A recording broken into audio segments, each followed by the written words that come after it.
This episode of Hoochos is brought to you by Hydroland. Welcome back to Hoochos. Today on Hoochos, I'm going to take you on an updates video tour of the greenhouse, all of the Hooch Multibase systems, as well as the NFT and hydroponic garlic.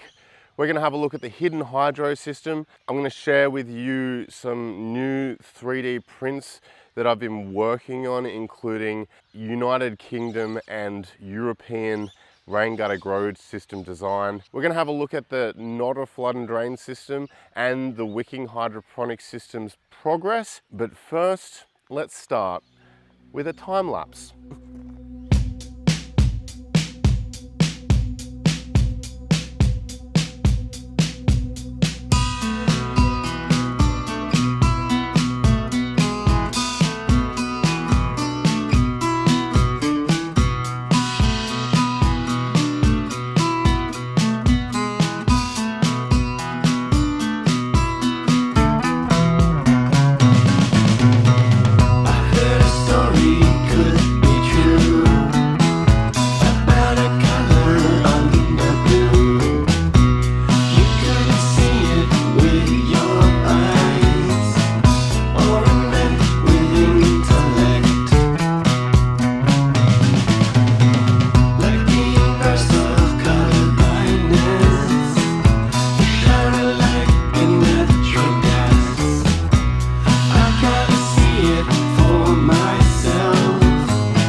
So I apologize if I sound a little bit congested. That's because I am. I've had one of the worst man flus that I've ever had before.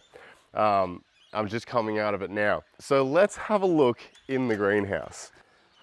And as you can see, we are looking absolutely incredible. The Hooch Multibases are doing a fantastic job of what they were designed to do, which is deliver nutrient and water consistently to the media in whatever chosen planter you have above it. So it's been a month since I planted all of these plants. To my embarrassment, I have run out of seedlings and I haven't planted quite enough for all of the systems that I just set up here. So I'm going to be using store-bought seedlings.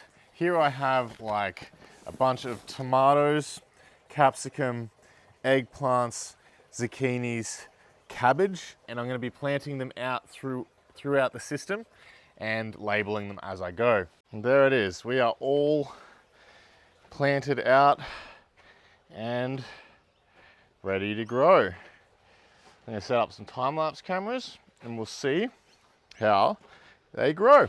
Literally just planted them straight out of seedling containers and into all of these pots and planters. The spikes have done an absolutely incredible job of keeping these pots moist. As you can see here, I've got like a 300 ml grower's pot, and it's wicking literally all the way to the top of the media, and there's literally roots throughout. I should show you that. See if I can get you in here. But you can see where I've disturbed that. We've got tomato roots throughout that cocoa, and you can see how moist that growth spike is keeping all of that media, which is quite impressive considering if we pull one of these up, it's not like a massive wicking device. It's quite small, but it manages to keep the water and nutrient in that whole pot completely replenished. Now, as I've lifted this, I'm going to show you the new design of the Hooch Multibase. So this has gone through multiple designs as I've been trying to make the filament that's used more economical. At first, I was literally just trying to reduce the sheer quantity of filament from 500 grams to this. This was the light version, which came in at about, I think it was like 150 to 170 grams. And this is quite strong. And then I got it down even further. I think I'm at about 120 grams with this light version. However, this version is also stackable, so that when you're not using them, the prints will stack into place so that you can store them out of the way without having like just towers and towers of this print lying around. So it's just going to give you the option to go in and out of a season of growing, which I know some people have. I know I don't have seasons here. I just have an all-round growing season where some things suit better and some things don't. But I know some people want to pack these up for the winter, and that is going to help you pack these systems up. And with the grow spikes being removable, you can just have your grow spikes pulled out, put aside, and these will stack and probably even just go within one of your pots. So these are the new designs, and they are available right now on Patreon. I'm also working on this. This is Flowplast 65 by 65 millimeter UPVC downpipe, which is available in the United Kingdom and Europe, which is going to allow people to adapt this downpipe into rain gutter grow systems in the United Kingdom and in Europe. So this was sent to me by Ashley. So thank you, Ashley, for sending me the physical pipe so that I can create a rain gutter grow system from it. Over here we have our Kratky systems, and these are the same fruiting plants that were in the buckets when I did the Kratky video, which is just wild. These chilies have produced over and over again, and the tomatoes are still producing. I've just been coming along and taking their tomatoes, obviously. But the fact that they're still producing and we're past the winter solstice, well and truly, this is fantastic. I can highly recommend that you give this system a go with the cone media and just a single print top, or just DIYing it yourself with a large basket. Massive fan, but remember 1.0 EC fruiting nutrient, but at a low EC. That has been the key to this whole grow. I recently introduced 2.4 EC nutrient water, and I've seen a dramatic downturn in the plant's health. They're just getting too much salt buildup. So these plants are on their way out because I just added full strength nutrient and it just was not a good idea. So 1.0 EC nutrient for the Kratky systems that you're topping up. The hydroponic garlic experiments are going really well. If I pull this out, we have so many roots on our garlic, and they are just loving the NFT. These are plugs that I've designed specifically for the garlic, so out of TPU, they expand. I will be releasing that in the garlic video that I make in the future. Let me just put this back. What I might do is I'll lift this channel up for you, give you a look at the garlic roots. If I clip this off, you can see there how they're rooting along that channel and just how healthy those roots are. Look at that. That is fantastic. It's just a really good smell too. I can smell all that garlic smell. That's incredible. Over in this corner of the greenhouse, we have zucchini. There's some garlic over here. Beans. The beans actually haven't been exponentially growing as much as I thought that they would. I'm sure that's going to change the more and more leaf growth that they get. I had a lot of trouble with beans in my first NFT. They just kept growing and growing, and they used to just like overtake the entire NFT. I was expecting that this time, but with the rain gutter grow system, not so much. The tomatoes looking incredible. These zucchinis, I'm actually just blown away with the color on them. It's just such a beautiful, healthy green. All the capsicums and tomatoes are also in that same state. They're just all this beautiful green. And you'll see later, actually, the ones in the not a flood and drain are actually doing better than the rain gutter grow system zucchinis. And when I say doing better, they're the same size, but they were planted like weeks later. So very interesting. Let's head over to one of my favorite systems that is underrated, because I think the thumbnail on that video is absolutely atrocious and I probably should change it, but I just can't get a good picture of the system, and I'll show you why. It's a bit of a mess, to be completely honest, and not in a bad way either. Gardening can be messy sometimes. I know I show like a greenhouse that I'm not going to say it's not messy, but it is at least organized, and there's not like a contrast of different like interesting elements. It's just like, this is hydro and this is not. Whereas this is like, there's pests, there's weeds, there's mulch, there's grass growing all around it, but it's just so productive though. And I haven't done anything to this. The reason the pests are there and not on my other systems is because it's outside and I don't use pesticides. This has actually been neglected in multiple ways. I very sporadically top up the reservoir that tops up the base of this system. And even so, it has just been producing and in such a variety too. In this I have tomatoes, I have long caps, I have bok choy all over the place.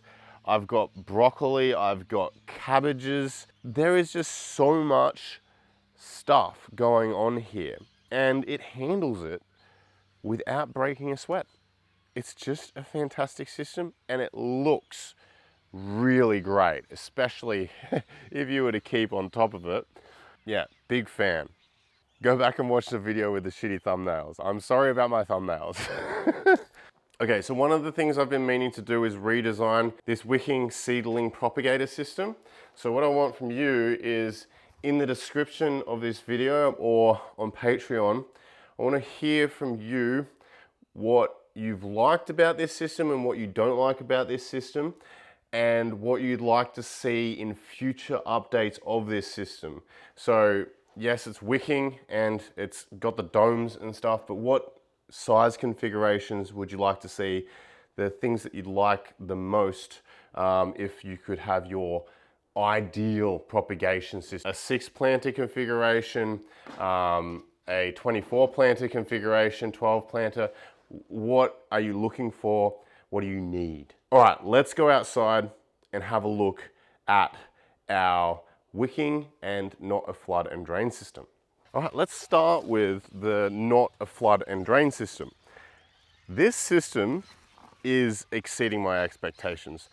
It is running flawlessly, and the growth is outpacing the rain gutter grow system, which, you know, shouldn't be surprising because it is an active system, but the rain gutter grow systems perform like exceedingly well compared to active systems usually. But this system is like an active system on steroids for some reason. I think the fact that the plants can choose where in the water table they can put their roots, they can just sort of like search out their comfort zone, if that makes sense, because there's quite a lot of water in this system. At first I was worried that there would be not enough wicking coming through the clay balls, but as you can see here, there's actually roots in this, but the water level comes up to there. So we've got quite a lot of water sitting at the base of this system, and the roots are loving it. Like, look at that. That is just such a lovely white root that's just sort of like exploring its way down in here. And there's a ton of roots, and these are all coming, I'd say, from this plant here, which is at the end of our system, and exploring down through the system. So that's really good. All of our plants are thriving, not just our zucchinis, but they are doing exceedingly well.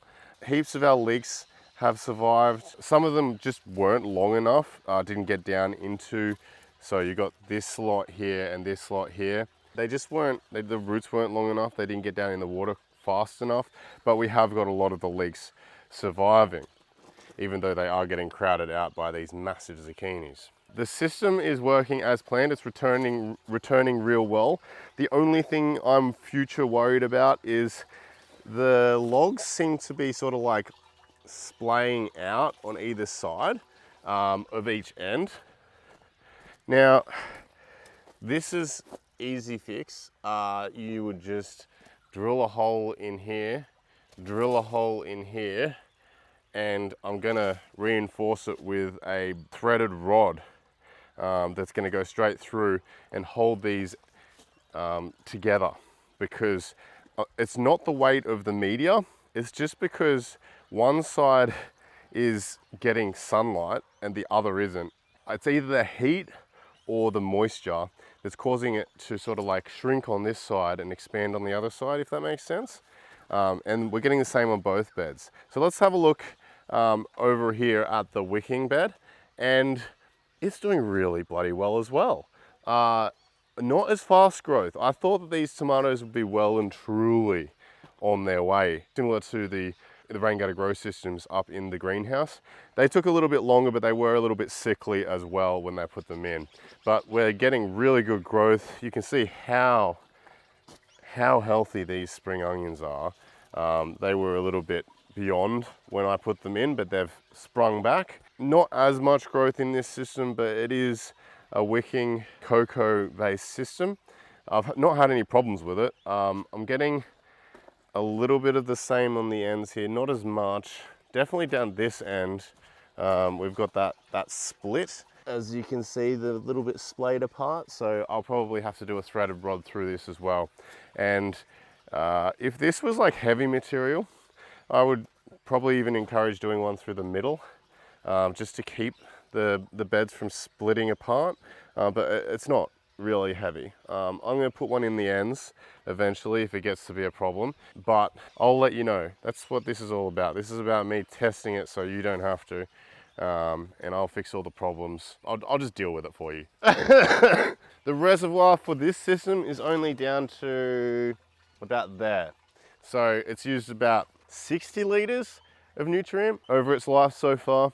And as the plants get bigger, I expect it to use more and more. All right, that is the updates video complete.